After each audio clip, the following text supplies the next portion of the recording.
ओम शांति। ऐसे थे ब्रह्मा बाबा, सदा निराकारी, निरहंकारी और निर्विकारी स्थिति का अभ्यास। ब्रह्मा बाप समान कर्मातीत स्थिति का अनुभव करने के लिए निरंतर अभ्यास करो कि निराकारी स्थिति में स्थित हो, साकार में आकर यह कार्य कर रही हूँ। यह स्मृति व अभ्यास नेचुरल व नेचर बन जाए तो निरंतर निरहंकारी व निर्विकारी स्थिति में स्थित हो जाएंगे। जैसे कोई कहाँ से आता है तो उसको यह स्मृति सदा रहती है कि मैं यहाँ से आया हूँ।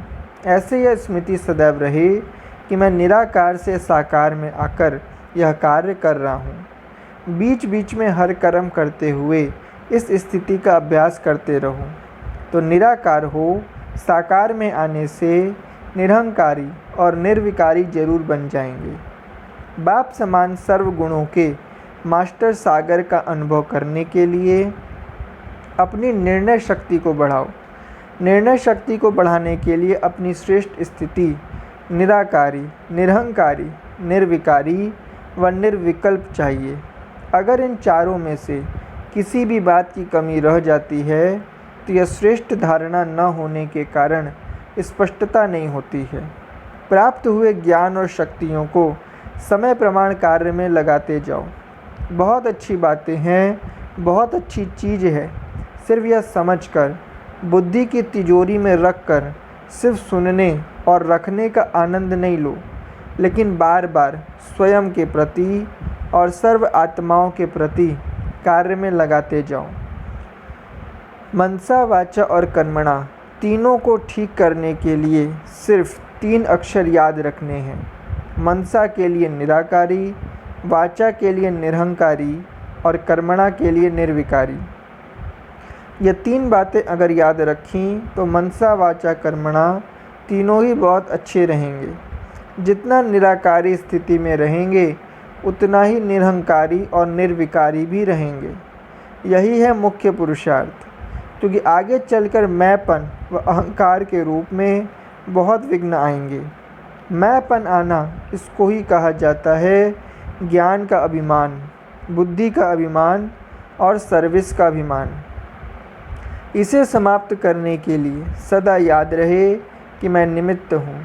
निमित्त बनने से ही निराकारी, निरहंकारी और नम्रचित्त निरसंकल्प अवस्था में रह सकेंगे।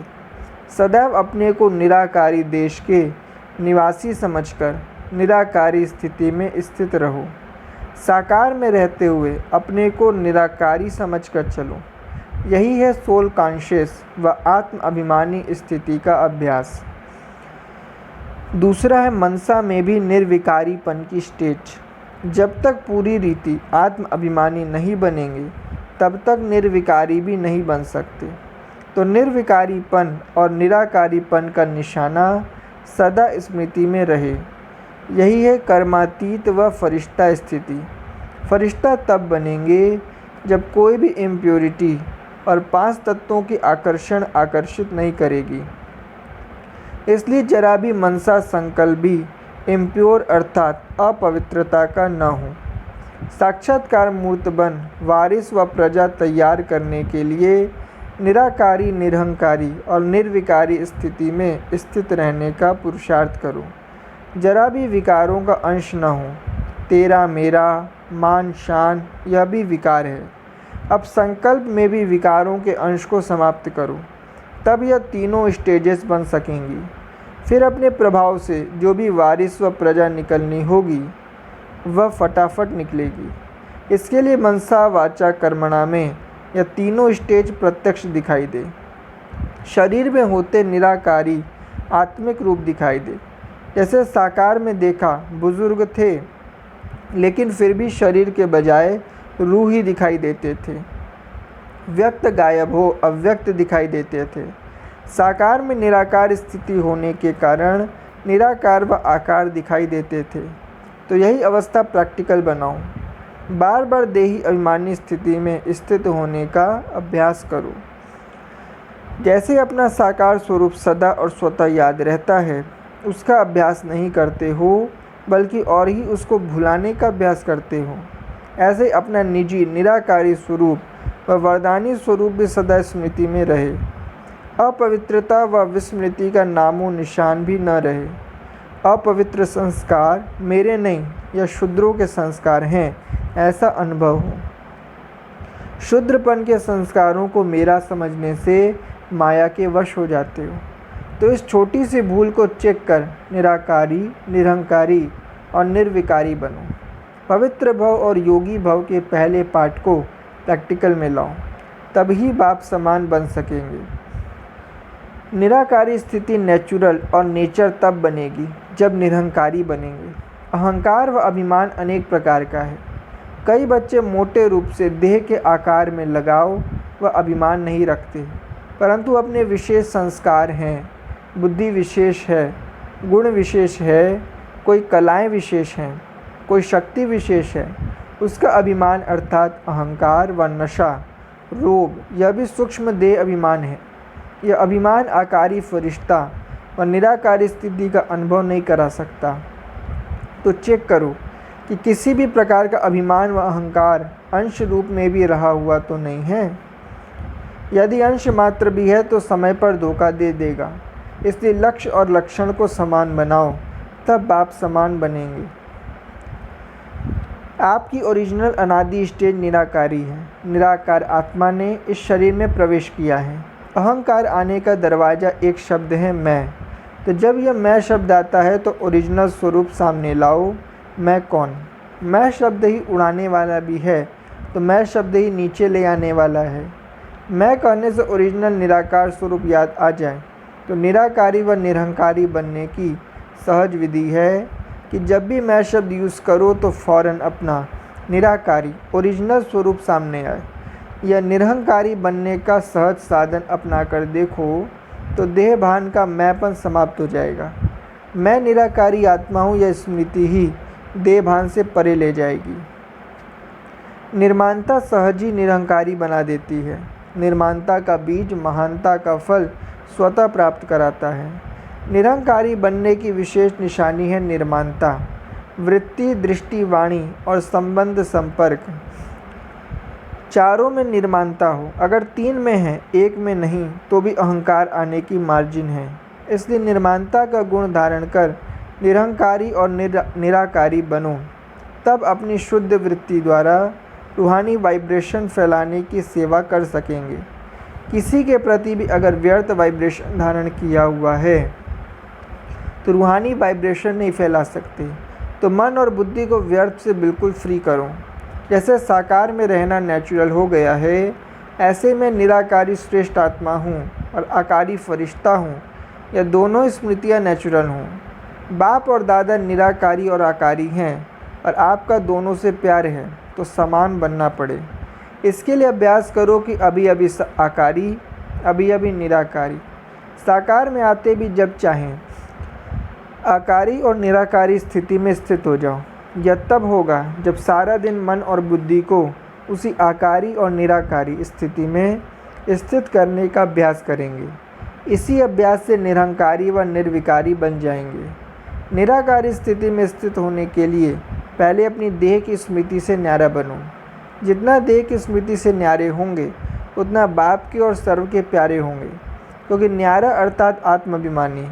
आत्मा रूप में किसको भी देखेंगे तो रूहानी प्यार पैदा होगा, और देह भान से देखेंगे तो व्यक्त भाव होने के कारण अनेक भाव उत्पन्न होंगे।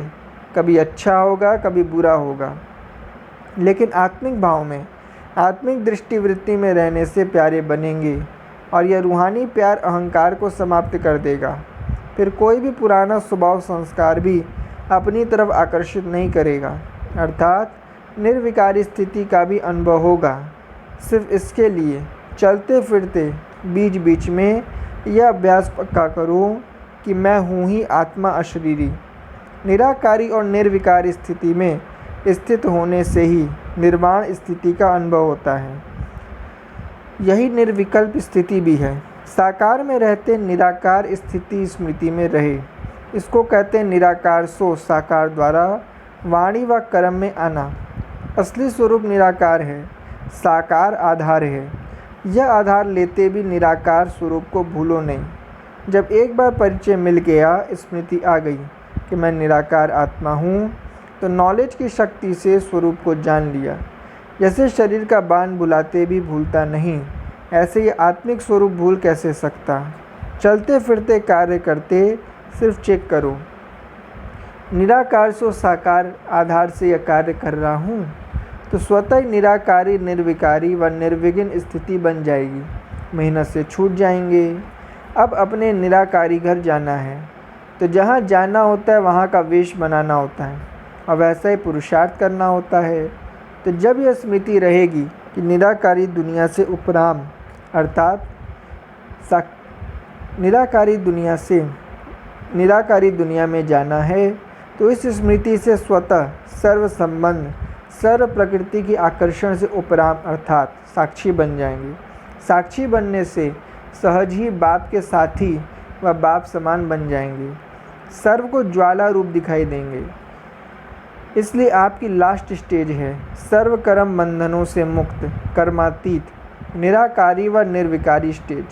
अब ऐसी स्टेज संगठन रूप में बनाओ, तब विनाश के नज़ारे और साथ साथ नई दुनिया के नज़ारे स्पष्ट दिखाई देंगे। वरदाता बाप द्वारा सर्व बच्चों को अशरीरी भव, निराकारी भव, निरहंकारी और निर्विकारी भव का वरदान प्राप्त हो चुका है। अब इस वरदान को साकार रूप में लाओ, अर्थात सर्व को ज्ञान मूर्त, याद मूर्त और साक्षात्कार मूर्त बनाओ। जो भी सामने आए उसे मस्तक द्वारा मस्तक मणि दिखाई दे, नैनों द्वारा ज्वाला दिखाई दे और मुख द्वारा वरदान के बोल निकलते हुए दिखाई दें। अब इस विधि से ईश्वरीय सेवा को संपन्न करो, अर्थात स्वयं को बाप समान बनाओ। अपना निजी स्वरूप व वरदानी स्वरूप सदा स्मृति में रखो। अपवित्रता व विस्मृति का नाम निशान न रहे। आप बच्चों को निराकार स्वरूप की मुख्य शिक्षा का वरदान है, निराकारी कर्मातीत भव, और साकार स्वरूप का विशेष वरदान है, साकार समान, निरहंकारी और निर्विकारी भव। तो अब इस वरदानों को सदा स्मृति में रख सफलता मूर्त बनो। बालक सो मालिक हूँ, इस स्मृति से निरहंकारी और निराकार स्थिति का अनुभव करो। बालक अर्थात बच्चा बनना, माना सदा के लिए माया से बचना। तो माया से बचे रहो, अर्थात हम बच्चे हैं, इस स्मृति में रहो। साकार द्वारा लास्ट में यही महावाक्य उच्चारण हुए कि निराकारी, निर्विकारी और निरहंकारी भव, यह तीनों विशेषताएं निमित्त भाव से स्वतः आ जाएंगी। अच्छा, ओम शांति।